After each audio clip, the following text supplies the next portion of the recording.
Sunod kan bisa warung Dead Mozart ibu. Yun. Saan yung kuan natin? Hindi, yung ilaw okay na, bro. Nakikita naman. Oh, kasi wala nang ano eh. Wala nang time. Hindi nyo makita yung ilaw? Ha? Nakikita naman, di ba? Okay, sige.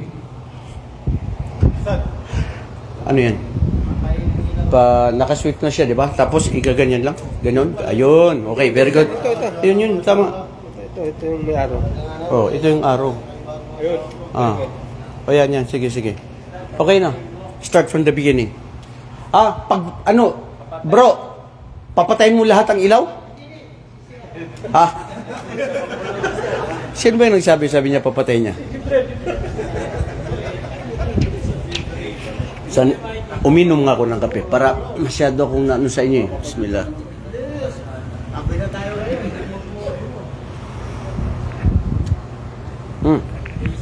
Okay na. Bismillah.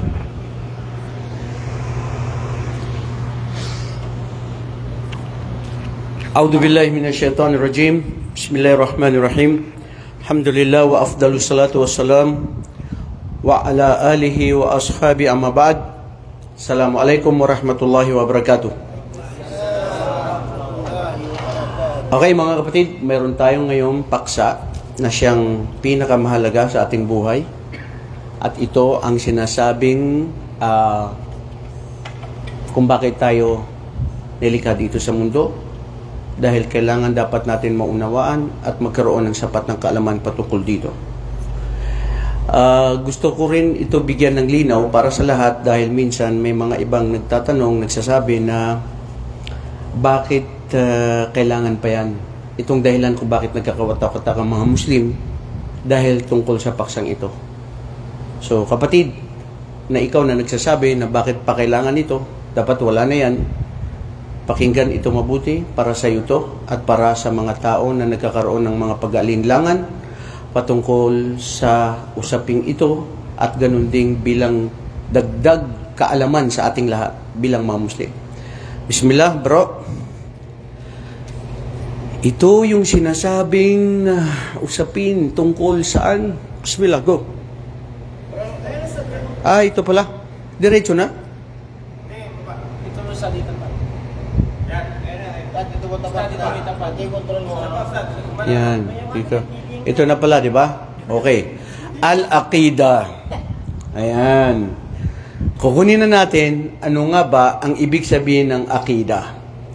Oops, bakit pumunta siya doon? Ako na ngayon ang okay? Isang pindot lang. Ito, anong nakikita nyo? Apoy. Anong ginagawa niya? Ritual. Anong ginagawa niya? Hindi nagmamagic. Sila, ang mga taong yan ay katulad ng mga ito na sumasamba sa apoy. Okay. Sumasamba sila sa apoy, di ba? Pinakamahalaga sa kanila ang apoy. Anong tawag sa kanila?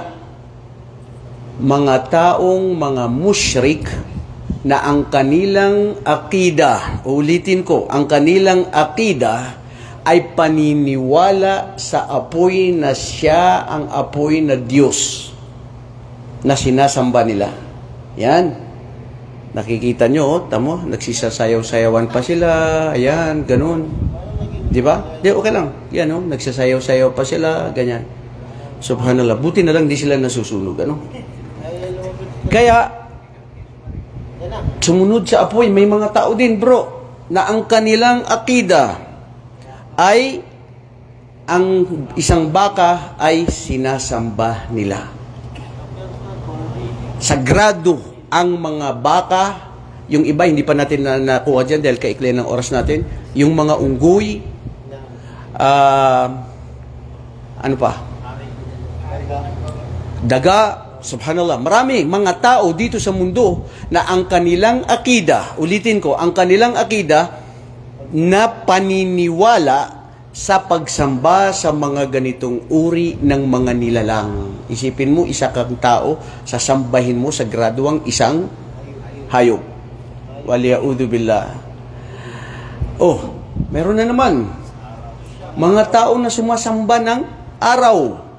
Ibig sabihin, bro, ikaw at ako na Muslim na nakikinig ngayon, mapalad tayo, magpasalamat tayo sa tunay na tagapaglikha na tayo ay ginabayan niya sa Islam. Dahil ang Islam ang tunay na relihiyon na kanyang tatanggapin at ang tunay na relihiyon na siyang nagtuturo makilala ang totoong Diyos na tagapaglikha. So you are very lucky. And I am very lucky because we are among those who believe in the oneness of Allah and we are guided by Allah into Islam. Because this is the only salvation, this is only the perfect religion, and this is the only success in this world and also in the hereafter. Alhamdulillahilladzi hadana lil Islam. Magkagayon mga kapatid, sa Quran, maraming mga talata, mga ayah. Ito, magbibigay tayo ng isa sa mga talata sa Quran. Saan ito matatagpuan? Sa Surah Fussilat, verse 37. Madaqala Allah subhanahu wa ta'ala, wa min ayatihi al-laylu wan-nahar wash-shamsu wal-qamaru la tasjudu lish-shamsi wal-qamar wasjudu lillah. Shuf hada lafdul jalala. Wasjudu lillahi alladhi khalaqahunna in kuntum iyyahu ta'budun. This is a challenge to the believers. This is also a challenge to the people who worship besides Allah. In kuntum iyyahu ta'budun. Kung kayo ay totoong naniniwala sa Allah, ito ang dapat nyong sundin. Nasambahin siya at hindi ang mga yan. Look at this. Among His signs are the day and night, the sun and the moon. Do not prostrate, Allah said, do not prostrate to the sun or the moon, but prostrate to Allah who created them all. If you truly worship Him alone. Kung ikaw ay totoong naniniwala sa Allah, sinong dapat sambahin? Siya, ang Allah, ang nag-iisang Diyos na nararapat sambahin dahil nilikha niya ang mga bituin, ang itong sinasabing araw at ang sinasabing buwan. Noong una pa, bago pa si Propeta Muhammad sallallahu alaihi wasallam, sumasamba yung mga yan. Kaya it's not new for us. History repeats itself. Kung sumasamba sila noon, ngayon, meron din sumasamba sa ngayon, hanggang mapagsa ngayon, na ibang mga tao na sumasamba sa mga yan. Kaya ito, sinabi ng Allah, bawal sambahin at paniwalaan ng mga yan dahil yan ay inilikha ng Allah. Bakit mo sasambahin at hindi pa bago? Si Propeta Ibrahim, alayhisalatu una siya ay sumamba o naniniwala na ito kaya ang Diyos ko. Anong arin? Yung sinasabi niyang araw. Pero nung natapagtanto niya, nakilala niya ang totoong Diyos, sabi niya, la uhibbul afilin. Hindi ko mahal ang anumang naglalaho. Wallahul hayyul qayyum, hindi naglalaho, nandiyan ang Allah, hindi natutulog, at hindi kailanman aantukin ang ating tagapaglikha. Ngayon mga kapatid, ikaw na nagiging allergy sa akida. Ewan ko, bakit ka allergy sa akida? Bakit ayaw mo pakinggan ng akida? Ang akida, mga kapatid, kung tutunghayan natin, ito yung sige nga, ito ang paniniwala. Ito ang paninindigan. Ito ang panghahawakan mo. Pag wala kang akida sa paniniwala sa Allah, hindi ka Muslim.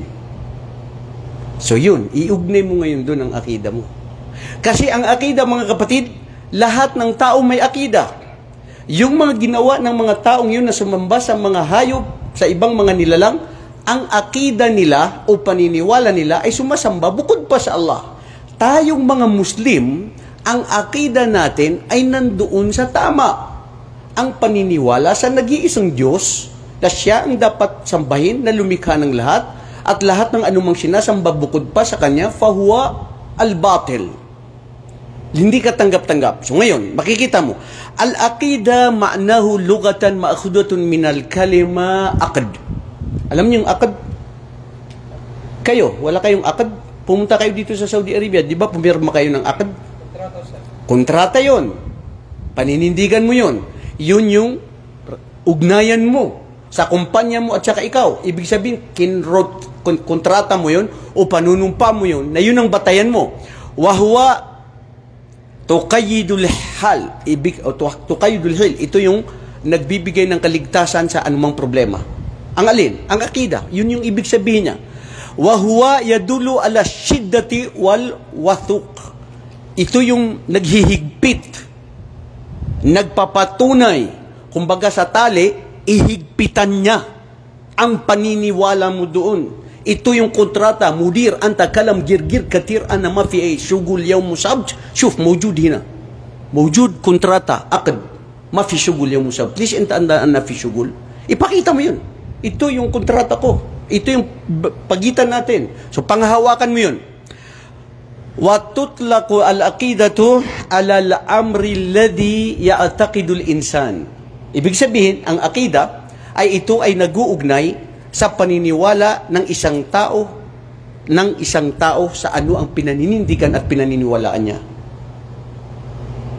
Ang alin? وَيُعَقِّدَ عَلَيْهِ قَلْبَهُ وَضَمِيرُ. Ang puso niya ay nag-uugnay. Kailangan niya yun. Yung ganun yun. Kasi ang akida, mga kapatid, tandaan nyo, ang paniniwala, puso ang umiiral. Pag ang puso ang umiral at kumilos, sasama na ang mga parte ng ating katawan. Bihaythu yasiru inda hukman la yaqbalu syak. O, tama yan? Ibig sabihin, ang akida, ang paniniwala, hindi ito tatanggap ng pag-aalinlangan. Makatotohanan nito, ang akida ko na paniniwala sa nag-iisang Diyos, hindi ako nag-aalinlangan doon. Hindi ako mahina doon. Dahil ito yung pangahawakan ko, ito yung ugnayan ko, dapat itong panindigan ko at dapat itong hindi maputol o hindi magkaroon ng anumang mga pagbabago. Maari ikaw nag-Muslim ngayon, sasabihin sa iyo ng isang tao, bro, nag-Muslim ka. Kawawa ka. Ang mga Muslim, hindi totoong relihiyon. Ang Islam ganun din. Ang mga Muslim pinapahirapan ng kanilang buhay. Sumasamba sila sa hindi nakikita. So ngayon, nagduda ka na, mahina yung paninindigan mo sa akida mo, peligro ang imong kinabuhi, bay. Kasi yun ang pinindigan mo. Samantala kung totoo ang akida mo, la yuqbalu asyak. Hindi siya tumatanggap ng pag-aalinlangan. Mahma taqul. Kahit anong sabihin mo sa akin, patungkol sa aking tagapaglikha, patungkol sa Islam, wallahi ito ang totoo. Hindi mababago ng kahit sino. Maliban sa Allah subhanahu wa ta'ala ang siyang magbabago sa pananampalataya ng tao. Kaya ang Muslim laging nagsasalalay sa Allah na ya muqallibal qulub, thabit qalbi ala dinik wala ta'atik. Tama yan, mga kapatid? So ngayon, al-aqidatu al-islamiyya istilahan. Ngayon, papasok tayo sa pananampalataya ng Islam. Ito yung akida. Anong pananampalataya ng Islam? Al-aqidatu al-islamiyya, istilahan, ma'nahu, to define what is the meaning of the faith in Islam, hiya majmu'atul umur ad-diniyya allati yajibu alal muslimi ay yu'mina biha. An yu'mina, maf'ulun bihi. O tignan mo, ang pananampalataya ng isang Muslim ay ito yung binubuo ng lahat ng anumang pananampalataya na paninindigan na patungkol sa relihiyon na siyang wajib, na siyang dapat lang na paniwalaan ng isang Muslim, yu'minu biha wa takunu indahu yaqinan wala yumazijuhu syak. Correct. If you are a Muslim and if you are doubting Islam, you don't have strong akida. Kapatid, strong akida ang kailangan. Hindi yung naniniwala ka lang. Pero ang anong akida mo? Matamlay. Malamak. Daabalin yan. Sambaran na andun na minuto ko. Dumaan ang hangin, sasama ka na agad. Kasi ang paninindigan mo sa akida mo kulang. So this is how really important for us Muslim to know what is aqidatul Islamiyah. Dahil walang pag-aalinlangan ito at ikaw ay yakin, tigib na totoong naninindigan at naniniwala na walang pwedeng makabago at walang paghahalong anumang mga pag-aalinlangan. So, nakuha natin ang akida, mga kapatid. Anong akida? Paninindigan, paniniwala. Ito, without a further ado, makikita natin ang mga ibang mga halimbawa. Pagpapaliwanag dito, ito yung creed. Anong creed? Ito yung sinasabing doktrina. Linguistically and technically. Teka lang, bago ko makalimutan. Galing ako sa Medina last 2 days ago. Yung Kulliyatud Da'wa wa Usuluddin na aming pinag-aralan noong unang panahon, nakalipas ng 20 taon na ngayon, ay hindi na siya Kulliyatuddin. Pinalitan na po siya. Hindi na siya College of Principles of Religion and Propagation. That was the translation, the meaning of Kulliyatud Da'wa wa Usuluddin. Ang ipinalit na nila ngayon, Kulliyatul Aqidah. Allahu Akbar. Bro, nanala-allergy sa Aqidah. Pakinggan mo to. Jamia al-Islamiyya, ang Kulliyatud Da'wa wa Usuluddin, tinanggal yung Usuluddin, pinalitan siya ng Aqidah. Kasi ang Usuluddin, which is, we are talking about religion, about Islam, ito yung Aqidah. So ganito siya ka-importante, bro. Ang pagkakaiba natin sa ibang mga tao, sa ibang nilalang ay dahil sa akida. Pag mali ang akida mo, kawawa ka. Ang Muslim, ang Islam, ang siyang tunay na akida na sahih, na silang mga magtatagumpay dito sa mundo, lalong-lalo na sa araw ng paghukom. Ito yung doktrina, at ito yung pananampalataya, ito yung Islamic belief na pagsasalita, sa pagsasagawa ng mga kilos, matters about Muslim, must believe in, pinapaniwala natin, and that are certain Him without any doubt. Correct. Pag nagkaroon ka ng pag-aalinlangan sa akida mo sa Islam, kawawa ka bay. Delikado ka. Katulad ng mga nawakidul Islam na pwede kang makalabas sa Islam, sasabihin mo, ang batas ng mga Hudyo, Kristiyano, ang batas ng mga taga-Greek ay mas maganda kaysa sa batas ng Islam. Doon bro, kung hindi ka magbago at mamatay ka sa oras na yun, labas ka na sa Islam. Kasi ang Islam ang perpektong relihiyon na may batas na gusto ng Allah na pairalin. Tapos ngayon, nagkakaroon ka ng pagdududa. Ito yung sinasabi dito. Kailangan malaman natin ang totoong akida, mga kapatid. Patungkol sa Sharia ng Allah subhanahu wa ta'ala. This is from the book of the Doctrine of Monism. Okay, mga kapatid? Ito yung sinasabing belief in the term given to matter that a person believes in his committed in his heart and conscience, that such that it becomes unquestionable judgment for him. Correct. Hindi mo akong pwedeng i-question, hindi ako magdududa. Totoo bang ang paraiso ay totoo? Parang nagdududa ako kasi sinasabi nila sa paraiso ang dami-dami daw ng asawa doon. Parang hindi ka panipaniwala yun. Delikado, Umar, ang sinasabi mo, yung bibig mo na yan. Mismo ang nagsabi na ang Allah sa Quran, lahum azwaj. Mayroon silang mga asawa sa paraiso ng Allah. Makakapagduwaya ang isang lalaking tatanggapin ng Allah sa paraiso. Hindi ka dito nakapagduwaya dito sa mundo dahil duwag ka sa asawa mo, magsabar ka lang. Sa araw ng paghukom, marami kang duwaya. Sasabihin mga asawa mo, wala kang reklamo. Ang Allah nagbigay sa akin nito. Magrereklamo ka. Kaya yung mga hindi nakapagduwaya, magsabar lang kayo, bro. Mabuti yan. Gusto niyo ng katahimikan ng buhay? Manatili kayo dyan. Ang saya-saya nila. Masya Allah. Okay. Yan ang pagpapaliwanag patungkol doon. Monism, paniniwala ito. This is the essence of Islamic faith. Ito yung totoong pangkahulugan patungkol sa Islam. Ito yung tauhid. Ayan. Papasok ngayon si tauhid sa akida. Kasi ang tauhid po ay ito yung paninindigan, paniniwala, pagkaisa ng Allah subhanahu wa ta'ala sa kanyang tauhid rububiyya na siya ang tagapaglikha, siya ang pinakamaalam, siya ang tagapanustos. Ganun din na siya ang Allah subhanahu wa ta'ala na nag-uugnay sa tauhid al-uluhiyya na siya ang Diyos na dapat sambahin, dapat paglingkuran, gagawa tayo ng mabuti dahil para sa Kanya at hindi sa kahit anong uri ng mga anumang mga nilalang. Dahil ang patunay natin sa paniniwala sa doktrina ng paniniwala natin sa akida ay napakahalaga nito, mga kapatid. Dahil yung nga uulitin ko, pag mali ang akida mo sa Islam, na hindi tutukan na naniniwala sa Islam o may magpagbabago, delikado ang iyong buhay. Ayan. Nagbigay tayo ng sample. When you were about to ask, what did you see about this image? Abdul Aziz Erfi. Anong nakita mo? Lubid. Panghawakan ng lubid ng Allah subhanahu wa ta'ala. Ano ang lubid? Anong ginagawa ng lubid?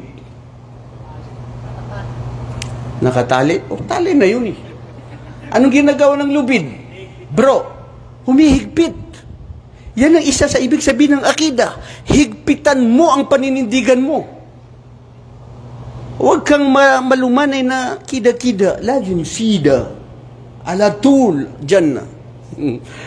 Man kana yu'minu billahi wal yawmil akhir insyaallah aqidatuhu sahiha. At ang hindi naniniwala sa Allah kailanman ay hindi ang kanyang akida ay magiging tama. So ibig sabihin ng akida, panghimaw, panghawakan ito, talian mo ito.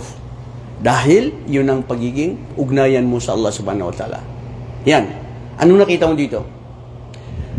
Palagay natin itong lalaking ito ay si Abdul Samad at ito naman si Abdullah. Anong ginagawa ni Abdullah kay Abdul Samad? Bro? Ha? Bakit na pinapaakyat? Ha?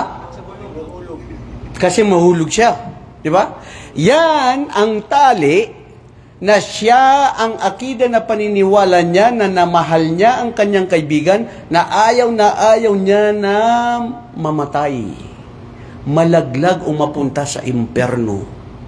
Ang Muslim, ito po kami, araw at gabi, makinig kayo o hindi, lagi kaming nagnananawagan sa paniniwala sa tunay na nag-iisang Diyos.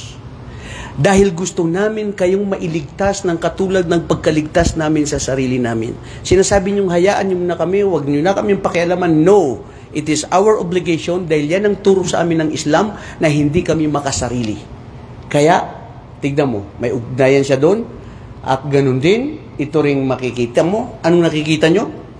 Isang tao, maali ito ay si Abdurrahman, na si Abdurrahman taimtim na naniniwala, na naninindigan na ang kanyang mga panalangin, ang kanyang pagsamba sa Allah, ang ruku at sujud, ang akida ng paniniwala niya sa Islam, ang siyang tunay na matibay na ugnayan niya sa Allah subhanahu wa ta'ala. So, all the matters we're discussing is about akida. This is how important the akida. Ito mga kapatid, with respect to Isa Real, and sa lahat ng mga nag-aaral, ang Sharia, ang Hadith, ang Fiqh, ang Usulul Fiqh, ang Tafsir, lahat ng mga yan, lahat po yan ay loob sa akida. Kung ano ang dapat malaman ng isang Muslim sa pagtanggap niya sa Islam, ang tauhid, ang akida, bago niya aralin ang lahat. Ano ngayon kung maalam ka sa Hadith? Ano ngayon kung maalam ka sa Sharia? Ano ngayon kung maalam ka sa sira ng talambuhay ni propeta na na-embrace mo lahat, pero ang akida mo ay sablay, mahina, at mali ang iyong akida? Ishmukh inta, maadri, mada indak. Ganon, kahalaga bro. So before you learn everything about Islam, learn first what is the creed, what is the akida. Ano ang pananampalataya? Anto na iparateya, arigari. Kailangan na katukuhan ka sa parateya. Kanaba, pinadakaw ka din, nadigan ka to nito, nipsuan ka. Di kami nadidag. Paliligaw ka bro. Gawa ka ng gawa, hindi mo alam ang akida mo. Anong akida mo? Katulad ng mga Kristiyano, bakit kayo sumasamba sa krus? Kasi nakagis na namin yan sa nanay namin, tatay namin. Alam mo yun, you know. Ganun na naman ang mga Hudyo. Sila, alam nila yung katotohanan, pero ayaw nila maniwala. Ang Muslim, alam ang katotohanan, isa sa gawa, isa sa kilos. Hada huwa ma yata'ala kulul akida. Ngayon, may nagsasabi, wala kasing akida sa Quran. Walang akida sa Quran. Puro kayo akida-akida. At itong dahilan kung bakit nagkakawatak-watak ang mga Muslim. Nagkakawata-watak ang sambayanan ng mga kumusliman dahil dumating ang pag-unawa sa akida, nagkakaiba-iba tayo ng akida at ito rin ang naging tuluyan na hindi na tayo magkakaibigan. Nagdidibatehan na, nagkakaroon na ng away at pagitan sa bawat isa. Bro, dapat mo yatang malaman na kailanman hindi magkakasama at hindi magkakaisa ang tama sa mali. Pwede ba ang tama ay magsang-ayon siya sa mali? Uy, makinig kayo, isyada. Pwede ba? Bro, kung ikaw na tama na sumang-ayon sa mali, inta sim-sim sawa-sawa. Mafi-fark. Parehas kayo ng mali. Kaya meron talagang dapat tubayin al-haq. Tapos may mga kasabi ng ibang mga pantas daw nila. Sabi nila, nattafiqu fima ittafaqna fi wa na'tadhiru ba'duna li ba'd. Para magkakasundo tayo. Subhanallah. Tignan niyo yan, ha? Anong sabi nila? Magkaisa na tayo sa ano yung dapat tayong magkaisa. Kayo ahlu salaf, kayo mga Shia, kami mga Khawarij, kami mga Jahmiya, Fatimiya, kami Al-Ashaira, kami Shia, lahat magkaisa tayo kung ano yung pinagkakaisaan sa Islam. Pero kung meron tayong mga hindi pinagkakaisaan, hindi pinagkakaunawaan, magkakaiba-iba tayo ng pananaw at doon tayo magbigayan na magpatawad at magmahalan at paniwalaan natin ang pagkakaisa. Sinagot yan ni Sheikh al-Islam bin Taymiyyah, sinagot yan ni Sheikh Salih al-Fawzan, sinagot yan ni Sheikh bin Baz, lahat ng mga pantas. Okay, magkakaisa tayo, magtutulungan tayo sa tama. Pero, sa mali na kayo ay mali, hindi kami sasangayon. Dahil ibang akida namin. Ang akida mo, kida-kida. Maabga kida-kida. Abga-sida. Tignan nyo, bro. Kung tutunghayan mo yung pananaw na ganun, na magkaisa tayo sa dapat pagkaisahan natin, at kung anong hindi natin pagkaunawaan, magbigayan doon ng lugar. Sabi ng mga ulama, ng ahlus salafus saleh, hindi. Hindi kami sang-ayo dyan. Magkakaisa tayo sa tama. Pero sa mali, na gusto nyo na magkaisa kami sa inyo, abadan mayumkin. Mga Muslim, nakuha ninyo, mga kapatid? Anong pagkaano niya? Okay, anong sinabi ng Allah subhanahu wa ta'ala? Qala Allah subhanahu wa ta'ala fi kitabil aziz, laysa al-birru an tuwallu wujuhakum qibala al-mashriqi wal maghrib. Walakin al-birra man amana billahi wal yawmil akhir wal malaikati wal kitabi wal nabiyyin. This is what we call the 6 articles of faith. And this is what we call aqidah. Paniniwala ito. Ha?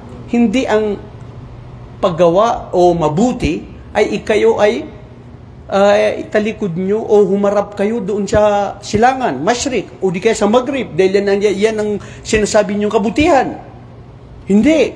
Ang totoong paniniwala ay paniniwala sa Allah, sa araw ng paghukom, at sa mga malaika ng Allah, sa kitab ng Allah, at saka sa kanyang mga propeta. Paano yung mga iba naniniwala ng mga propeta daw itong mga si Kibuloy? Baliktad na yung akida mo. Mali na siya. Dalilu thani, faqala Rasulullah sallallahu alaihi wasallam an tu'mina billahi wa malaikatihi wa kutubihi wa rusulihi wal yawmil akhir wa tu'minu bil qadri wa khairi syarrihi wa syarri. Sadaqa Rasulullah sallallahu alaihi wasallam. What we call 6 articles of faith, this is aqidah. And this is the articles of our faith to Allah subhanahu wa ta'ala. Subhanallah. Dalil yan sa Quran. Ngayon pupunta tayo sa kahigtan ng kahalagaan ng akida. Palagay mo, bakit mahalaga ang akida? Bago pa natin puntahan yon, gusto ko ang isang magsagot. Gusto ko sumagot ikaw, Abdul Aziz Erfi. Bakit kaya mahalaga ang akida? Simulat sa po na nagsalita ko hanggang ngayon, lahat ng sinabi ko, lahat mahalaga. Anong maalala mo? Bakit mahalaga ang akida? Call a friend? Hindi mo kaya? Hindi yata tumalab yung kape na ginawa ni Kwan, ni Abdul Aziz Bicta. Saan yung kape ko? Ito, nilagay ko. Okay. Tikman ko nga. Abdul Aziz Bicta, anong ginawa mo sa kape mo ngayong gabi? Hindi yata tumalab sa mga kaibigan mo. Ha? Bismillah. Okay, lumipat tayo. Punta tayo dito kay Arisher. Sir, bakit kaya palagay mo mahalaga ang akida? Siguro dahil para hindi tayo maligaw. Siguro dahil para hindi tayo maligaw. Okay? Bakit mahalaga ang akida? Ikaw, Aslam. Bakit mahalaga ang akida, Ustad? Dahil ang akida, ito ay maniniwala sa kaisa ng mga kapag hindi tayo naniwala sa akida, ay malilito tayo. Correct. Simply as mahalaga ang akida, dahil ito ang kaligtasan. Ano man ang gawin ng isang tao na napakabuti ang ginagawa niya, nagsisirbisyo sa lahat ng mga tao, tumutulong, lahat ng pera niya, ginamit niya sa lahat ng kapwa-tao. Pero kung ang akida niya ay sablay at hindi akida ng Islamia, walang silbi ang lahat ng kabutihan na ginagawa niya sa mundo. At walang saysay ang kanyang buhay dito sa mundo. This is how important is the akida. Okay, magbigay tayo ng mga iba-ibang mga kahalagaan patungkol dito, madayakulun. Ahamiyatul akida, as-sahiha, ibig sabihin, ang usapin natin dito ngayon, yung mga kahalagaan o kahigtan ng pananampalatayang totoo. Isipin nyo, ang pananampalataya, paniniwala ay marami. Dalawang klase, tama at mali na paninindigan, dalawang uri ng akida, ang tama at mali. Ang pinakatama na perpekto na paniniwala na akida ay akida ng Islam. Bukod pa doon, lahat ng akida na hindi Islam, mali. Dahil hindi pwede na dalawa ang tama doon sa mali at saka tama. Kailangan isa lang ang tama. So ngayon, pinag-usapan natin ang tama. Una, bakit mahalaga ang akida? Dahil ito ang asasuddin. Ito yung panuntunan ng Islam. Ito ang panuntunan ng relihiyon. Pag ang Islam ay hindi naaayon sa akida ng Islamia, walang saysay ang Islam. Pero dahil ang Islam ay ang kanyang asas ay relihiyon, al-aqidatu sahiha hiya al-asas alladhi yaqumu alayhi al-Islam. We are talking about Islam. What is this? Fabadawnaha la yasihu amalu la yuqbal minha haya. Ibig sabihin, hindi tatanggapin ang mga gawain. Hindi tatanggapin ang buhay niya na ito inaalay niya dito sa mundo kung hindi ang kanyang akida ay Islam. Allahu Akbar. Pangalawa, manhaju haya. Manhaj, ma'nal manhaj, ito yung sistema, panuntunan.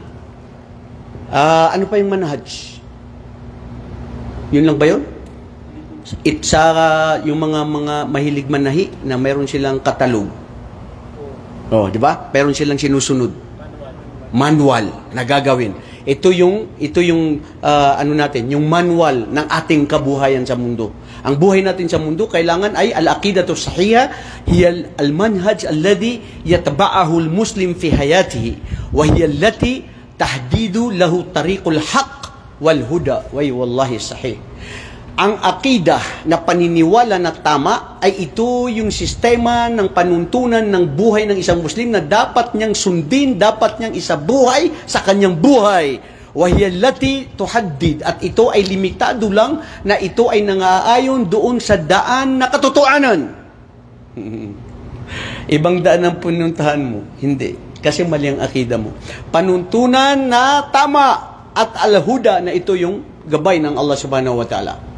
Pangatlo, salahul fard. Salahul fard, ish ma'na? Al-aqidatu sahiha tuslihul fard wa taj'aluhu yasiru ala tariqil mustaqim wa tab'iduhu anid dalal wal inhiraf. Allahu Akbar. Ang tamang akida na paniniwala ay ito ang siyang pinakamabuti na kaligtasan ng isang tao na nag-iisa. Wa tad'ajul yasir, na ito ang pinakamabuti na madali sa kanyang daan na matuwid sa Allah subhanahu wa ta'ala. Wa tubi'iduhu anid dalal, para siya ay hindi mawalay o hindi maligaw o hindi siya mapasama doon sa mga nangaligaw at yung mga nangagpagbago. Kasi meron ng mga nagbago ngayon sa mga Muslim. So paano ka-importante ng akida? Ito rin ang binaul mujtama. Ibig sabihin kung bakit nagkakaroon ng Islam ng pagkakaisa ng panuntunan ay dahil ito al-aqidat sahihah al-asas binaul mujtama al-qawi wa tamassuku. Ibig sabihin, mga kapatid, ang akida na tama ay ito yung pundisyon ng pagtagumpay ng isang pamayanan. Ang isang pamayanan na ang akida nila ay magkakaiba-iba, tignan mo ang kanilang pamayanan. Magulo, away, iba-ibang ginagawa. Katulad sa Makkah noon, bago dumating si Propeta sallallahu alaihi wasallam, may mga sumasambang ng mga barahala, iba-iba. So nagkakagulo. Ngayon, punta ka sa isang lugar na iba-ibang mga panuntunan nila sa pananampalataya, ganun din. Ganun din mga kapatid, al-aqidatu hiya sa'adatun fid dunya wal akhirah. Ito ang tunay na kaligtasan at kasiyahan ng isang tao dito sa mundo, lalong-lalo na sa akhirah. Pag tama ang akida mo, ito ang the real success. The real success na tunay na tagumpay ay dito sa mundo at lalo na sa araw ng paghukom ay al-aqidah sahiha na siya ang paniniwala sa tunay na nag-iisang Diyos. Fal-muslimu alladhi ya'taqidu billahi wa ya'mal as-salihat yafuzu biridaillahi wa na'imul muqim. Ang Muslim na siya ay nasa tama na paniniwala sa Allah, na pagsagawa ng mga gawaing kilos na ipinag-uutos ng Allah, ng mga mabubuting gawain, ang siyang magtatagumpay, yafuz. Magtatagumpay siya doon sa kaluguran ng Allah at sa tunay na na'imul muqim, na siyang mananatili na kaligtasan. Kapatid na Yusuf, nakuha mo ngayon kung gaano kahalaga ang akida? Dagdagan mo po, Ustad. Ano pang dapat mo idagdag? Ganun lang yan. Paniniwala sa pundasyon sa Islam. Ibig sabihin ng Islam, ito yon. There is no doubt that every religion has a structure and a foundation. Lahat ng religion. Kristiyano, ano ka man. Its structure is the various laws that regulate the relationship between man and himself. Between man and himself and his creator. And the universe that surrounds him. The foundation of this structure is the belief from which all of this stems, just as palm tree stems from its seeds. Wallahi, totoo yan. Katulad yan ng isang bunga na namumunga na isang kahoy. Pag mahina ang punong kahoy. Dahil sa paninindigan mo sa tama na malakas, kahit anumang dumating na bagyo, minsan, may nakikita kayong mga punong kahoy, dumating ang si Bagyo Undoy, naundoy na siya. Pero may isang mga malakas. Yung mga, anong katulad ng mga malakas na mga punong kahoy? Nara tree, niyog. Di ba? Yung mga mataba na mga punong kahoy. Ano yung mga mataba? Akasya? So yun, ganun siya kahalaga mga kapatid. So ngayon, ang usapin po natin ngayon, mga Kristiyano at mga Hudyo at hindi naniniwala sa Islam, ito ang paniniwala ng mga Muslim. Naniniwala ang mga Muslim sa kaisahan ng Allah subhanahu wa ta'ala na siya lang ang nararapat dapat sambahin. Paniniwala sa kanyang mga anghel na may mga gawain ng mga anghel na ito. Paniniwala sa mga kanyang mga kasulatan ng Quran, ang pinakahuling kasulatan ng Islam. Paniniwala sa lahat ng mga propeta, ang pinakahuli ay si Propeta Muhammad. Paniniwala sa araw ng paghukom dahil mayroong paghuhukom sa araw ng paghukom. Kung walang paghukom, anong silbi ng buhay mo dito sa mundo? Lahat pwede mong gawin. Pero dahil natatakot ka sa araw ng paghukom, lilitisin ka. Paniniwala sa qadr, sa mga tadhana na mangyayari, paniniwala din sa libingan na may ginhawa at may parusa, paniniwala sa paraiso at imperno ng Allah subhanahu wa ta'ala, at marami pang ibang mga paniniwala ng mga Muslim. Dito lang ang aming isinalaysay sa inyo nang sa gayon magkaroon kayo ng tamang paniniwala. Dito na tayo ngayon sa mga Judaism. Meron kayong kilala na Pilipino na siya ay Hudyo? Wala. Tapos maraming ugali. Maraming nag-aangkin. Ang mga Hudyo ay sila rin ay mga pamayanan na sila ay pinadalhan na propeta. Ang propeta nila ay si Propeta Musa.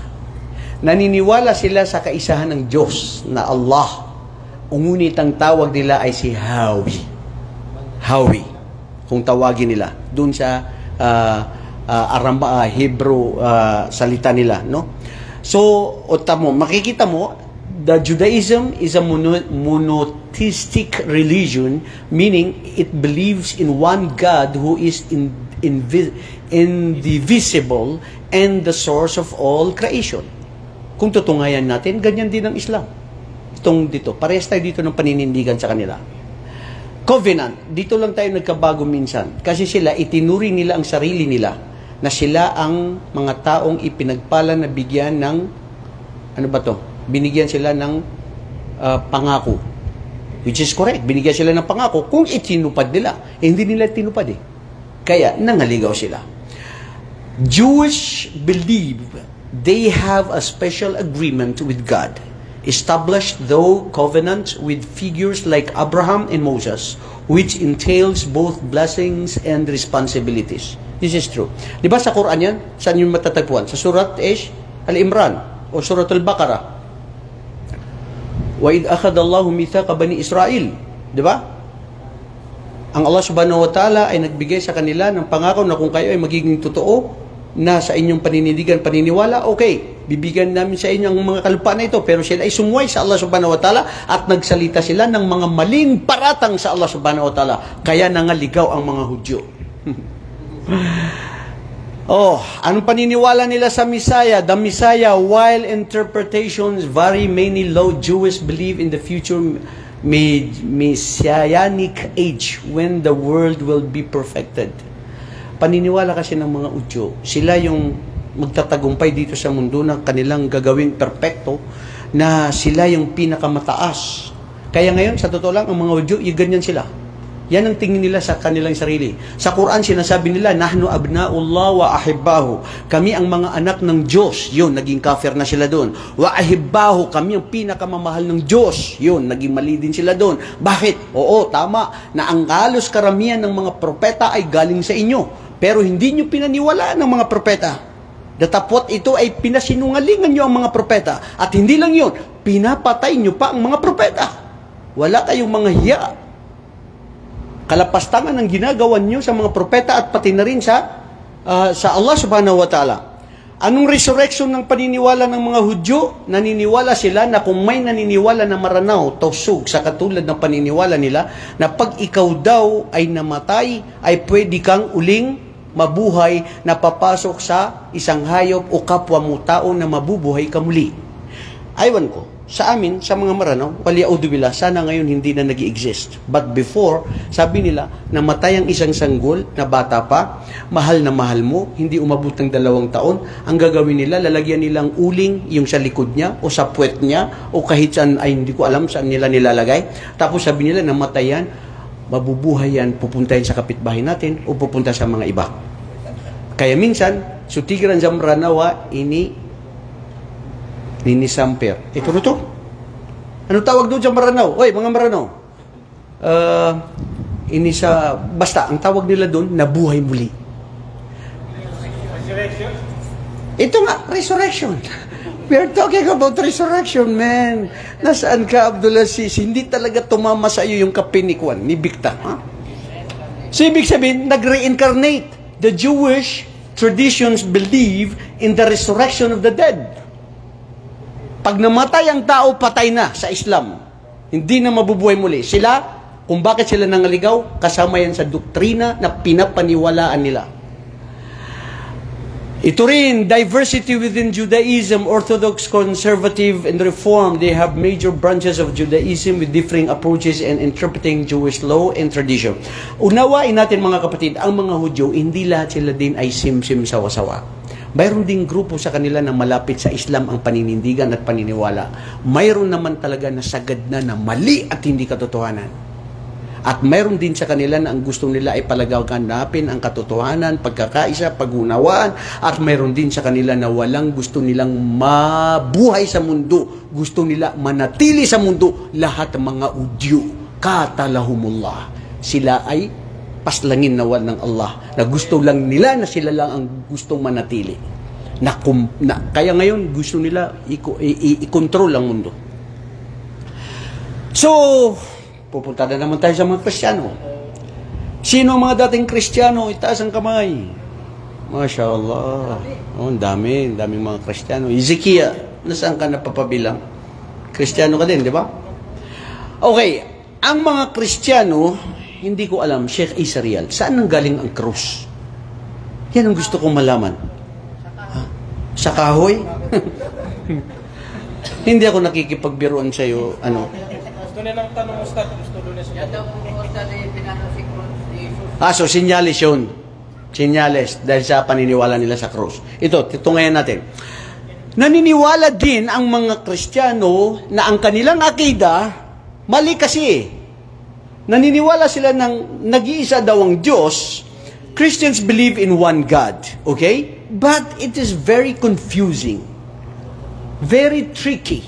Very dangerous. I cannot understand. You believe in one God and then you are telling me that God is eternal, omniscient, and omnipotent, but they believe in Trinity. Ang Diyos daw na nag-iisa, na siya ang pinakamakapangyarihan, wala siyang katulad, na siyang mananatili, na walang hangganan, pero dito sila naging sablay, kapatid. This refers na sila ay naniniwala sa Trinity because this refers to the belief in one God. God is one, being existing and they're co-equal. May mga kasamang God. May kasama siya ngayon. Sino? Na nagkatawang tao. Sino? Si Ama. Sino? Si Anak. Sino na anak? Si Jesucristo. Sino pa? Si Holy Spirit.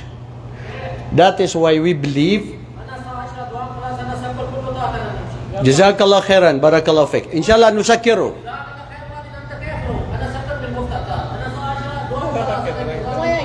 Inshallah, khalas. Okay. Kailangan natin ng pasensya, mga kapatid. Yan ang turo sa atin ng Islam. Okay? Na-late kasi tayo eh. Ba't kasi tayo na-late?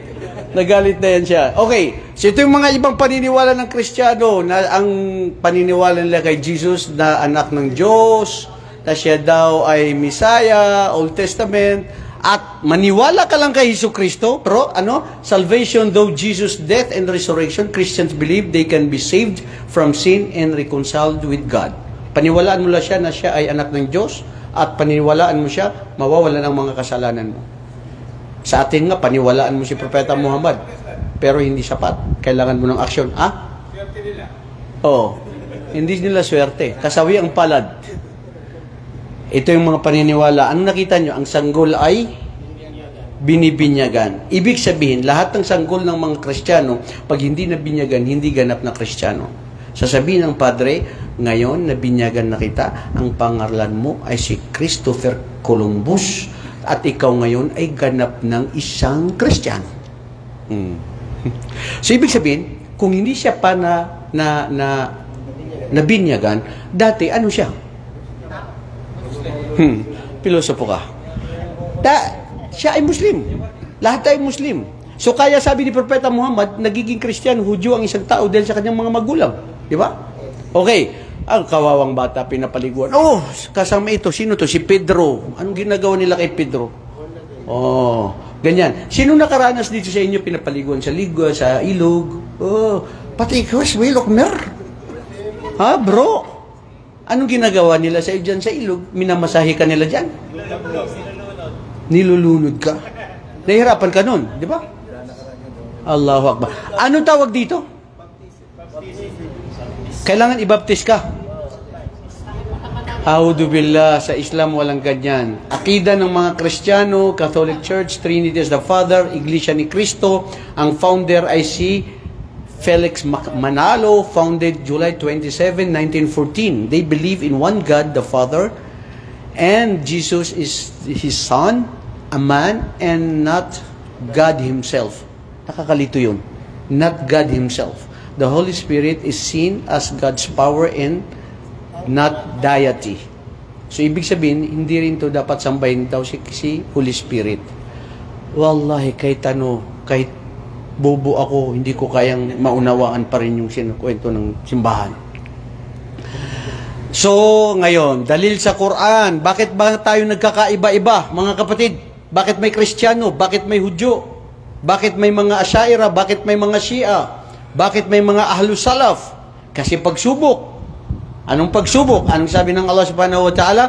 وَلَوْ شَاءَ اللَّهُ لَجَعَلَكُمْ أُمَّةً وَاحِدَةً وَلَكِنْ يُضِلُّ مَنْ يَشَاءُ وَيَهْدِي مَنْ يَشَاءُ وَلَتَسُدَّنَّ عَمَّا كُنْتُمْ تَعْمَلُونَ وَلَا تُسْأَلُنَّ Okay. وَلَا تُسْأَلُنَّ عَمَّا كُنْتُمْ تَعْمَلُونَ Wallahi, totoo ito mga kapatid. Allah had willed, He would have easily made you one community of believers. But He leaves to stay whoever He wills and guides. Whoever He wills. And you will certainly be questioned about what you used to do. Mga kapatid, kung nanaisin ng Allah, lahat tayo pwedeng Muslim. Di ba? Ngunit hindi niya ninais yun. Bakit? Dahil ililigaw niya kung sinong nanaisin niya. At gagabayan niya kayo, tayo, ya Allah, panatilihin kami sa gabay na ginabayan mo. At dahil diyan, bawat isa ay lilitisin at tatanungin siya sa lahat ng anumang mga pinaggagawa niya dito sa mundo. So, ibig sabihin mga kapatid, kung ikaw ay naging Muslim, mahal ka ng Allah na pinili niya naging Muslim. Dahil hindi lahat bibigyan ng gabay. Ganun din sa Quran, mayroon isang dalil din sa Quran. Ang gusto kong bigyan dito ng linaw, ang sinabi ng Allah subhanahu wa ta'ala, لِكُلٍّ جَعَلْنَا مِنْكُمْ شِرْعَةً وَمِنْهَاجًا وَلَوْ شَاءَ اللَّهُ لَجَعَلَكُمْ أُمَّةً وَاحِدَةً لِيَبْلُوَكُمْ فِيمَا آتَاكُمْ وَاسْتَبِقُوا الْخَيْرَاتِ إِلَى اللَّهِ مَرْجِعُكُمْ جَمِيعًا فَيُنَبِّئُكُمْ بِمَا كُنْتُمْ فِيهِ تَخْتَلِفُونَ Allahu Akbar. Tignan yung ibig sabihin nun. Sabi ng Allah subhanahu wa ta'ala, He would have made you one community. Tignan mo yun? But His will is to test you with what He has given each of you. So, compete with one another in doing good. To Allah Almighty you will return, then He will inform you of the truth regarding your differences. Naging iba ka, naging iba ang iyong pananaw, naging iba ang iyong sekta, Kristiyano, Hudyo ka naman, o ikaw pa na Muslim na naligaw din, napunta sa Shia, na Asyaira, anuman ang mga napuntahan mo, ang Allah pa rin ang pagbabalik natin sa araw ng paghukom, nalilitisin tayo sa bawat isa. Ang punto rito mga kapatid, ang Allah subhanahu wa ta'ala, kung nanaisin niya, pwede tayong maging Muslim lahat, pero hindi dahil susubukan tayo kung sino yung totoong tatahak ng katotohanan, na hindi pride, hindi pera, at hindi ang pagsunod sa mga kahit sino na nangaligaw. Dahil ako, ikaw at ako na Muslim na totoo, naninindigan sa paniniwala na tunay na akida, na hindi pwedeng agawin sa akin, na maski pera o anong mangyari na bagyo, hindi pwedeng mabago. Dahil yun ang aking akida. Now, question and answer. Okay, kukwestiyonin natin ngayon ang paglilitis ngayon sa araw ng gabi kay... Nandun na naman si Imran. Sige. Question and answer. Daming mga pangalan nito. Uy, nandito. Parang may nabago rito ang pangalan. Si Leo Jose. Saan si Leo Jose? Bro, tiga saan ka sa atin? Palawan. Palawan. Bisaya, di ka. Dili, anong salita sa Palawan? Okay. Ngayon, sinulat natin ng mga estudyante dito. Hindi ko alam kung ikaw ang matatawag. Sino ito? Ayun, si Abdulaziz Bigta. Abdulaziz Bigta, kapatid. Ibigay yung microphone sa kanya bago pa tayo tawagin dito ni Kwan. Hindi, kasi gusto nilang marinig daw. Anong tanong natin? Ayan. Okay, alika dito sa harap. Diyan ka lang, ha? Kapatid na Bigta, ang katanungan sa iyo ay, gumising ka na. Bismillah. Nasaan napunta yung tanong ni Kwan? Natanggal, no? Okay. Lalabas? Naglo-loading pa yan. Naglo-loading lang. Suwaya. Hindi, namay na yung net?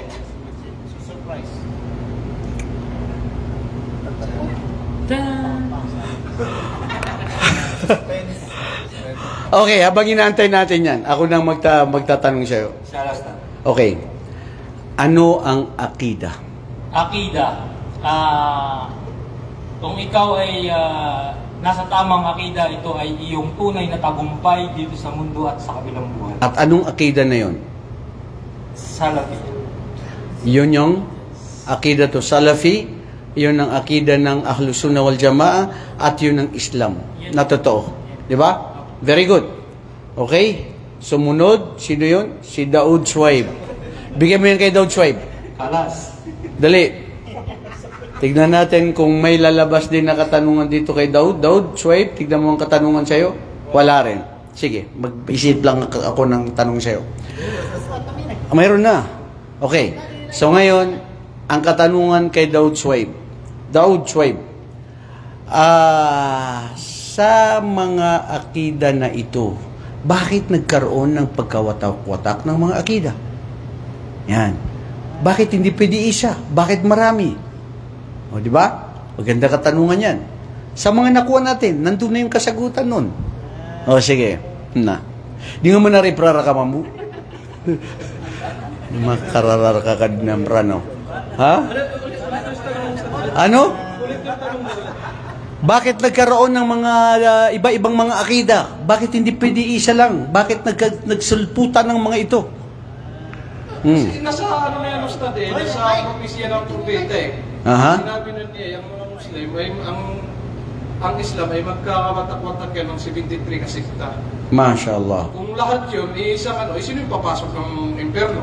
Correct. Ano pong dahilan kung bakit nilikha ang impyerno? Oo, Kung walang lahat naman, tama. isa naman. Kung lahat tama. Masya Allah. Takbir!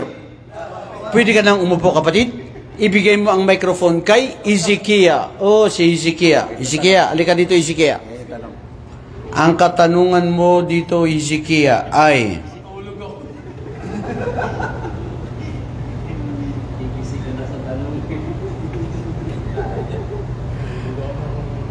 Ano ang dahilan kung bakit ang mga Hudyo ay nangaligaw ang kanilang akida? Bismillah. Sa kanilang Bakit nangaligaw ang mga Hudyo? Anong paniniwala nila ng bakit ito iligaw? dahil sa kanilang pagmamalaki sa kanilang pagiging arrogante, pag-aakala nila na sila lang yung napiling nasyon na maliligtas. Oo. Very good. At idagdag mo dyan, sila rin yung pumapatay sa mga propeta at sila rin yung hindi tumatanggap ng katotohanan. Tama kayo. Di ba? Masya Allah. Takbir! Okay, bilang panghuli, sino ito? Anong pangalan niya? Meron? Si Ibrahim Manhares. Masya Allah. Ang kapatid natin na si Ibrahim. Ibrahim, pakikuha yung cellphone niya habang nagano. Liga Ibrahim Manhares. Si Ibrahim ay isa ito sa paborito kong estudyante. Noong unang panahon hanggang ngayon, walang iwanan. Hindi niya ako iniiwan. Allahu Akbar. Nalulungkot ako sa kapatid natin dahil uuwi na rin siya. Bro, pag nandun ka pa sa Pinas, invitein mo ako, magkape-kape tayo ng barako doon. Ha? Inshallah. Inshallah. Doon sa lugar ng Masinlok. Masinlok. Sa ating Muslim community. Allahu Akbar. Ya Allah, lipunin nawa tayo doon ng Allah. Okay. Ang katanungan sa iyo, kapatid na Ibrahim Manhares, ay ano naman ang akida ng mga Kristiyano na siyang naging dahilan na nangaligaw sila? Magbanggit ka ng dalawang dahilan. Napakarami ng kanilang pagkaliw. Oh, mashallah. Una. Pero yung kanilang ang akida kasi, ito yung kung paano mo inunawa ang iyong paniniwala. Okay, so anong punta ka doon sa katanungan? Naniniwala sila sa nag-iisang Diyos, subalit ito ay tatlo, may kasama. Ayun. So, yung sila doon sa kanilang paniniwala. doon, isa yon. Pangalawa. At sila naniniwala na yung paniniwala nila na sila ay maliligtas once na naniwala ka na namatay si Kristo dahil sa mga kasalanan mo. Allahu Akbar. Ito, doon sila naligaw na. At hindi tama yun ng turo ng Islam. Tama? Correct. Hindi yung pinapahinturo sa atin. Allahu Akbar. Tayo pananabutan natin kung anong kasalanan natin sa Diyos. Mashallah. Takbir! Bilang panghuli, bigay mo yan sa sino bang panghuli dito? Si Ali Hipólito. Oy, Ali Hipólito, halika nga rito. Masya Allah. Bilang panghuli si Ali. Ali, dahil si Ali Hipólito ay mahilig siyang magmemorya ng mga muton, ng mga hadith at saka sa Arabic. Ngayon bro, ang gusto kong challenge na katanungan sa iyo ay, bago yan, sabi ng katanungan ay magbigay ng dalil sa hadith ni Propeta Muhammad sallallahu alaihi wasallam ng pagkawatak-watak ng mga sambayanan. Ayan. Dalil, proof sa hadith ni Propeta Muhammad sallallahu alaihi wasallam na nagsasabi na magkakaroon ng pagkakawatak-watak.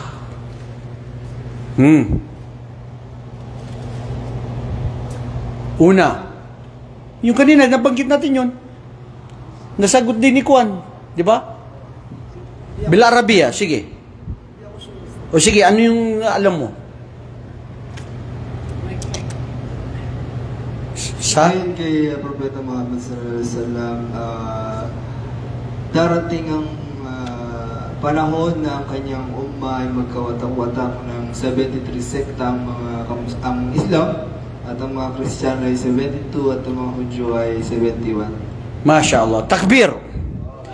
Okay, pwede ka nang umupo. Bro, salamat. Ibig sabihin mga kapatid, kung sinasabi mong bakit nagkaroon ng akida, bakit nagkaroon pa ng mga ganito-ganyan, na maliligaw tayo, magkakawatak-watak tayo, propesya ni Propeta, na mangyayari talaga yan. Aasahan mo yan. Pero, nasa tama pa rin yung mga tao na sila ay tumatahak sa tamang landas na paniniwala sa tunay na nag-iisang Diyos at yun ang Islam. Mga kapatid, ma'as-salama. See you next week, inshallah. Takbir! Subhanakallahumma wa bihamdik. Asyhadu an la ilaha illa anta astaghfiruka wa atubu ilaik. Assalamualaikum warahmatullahi wabarakatuh.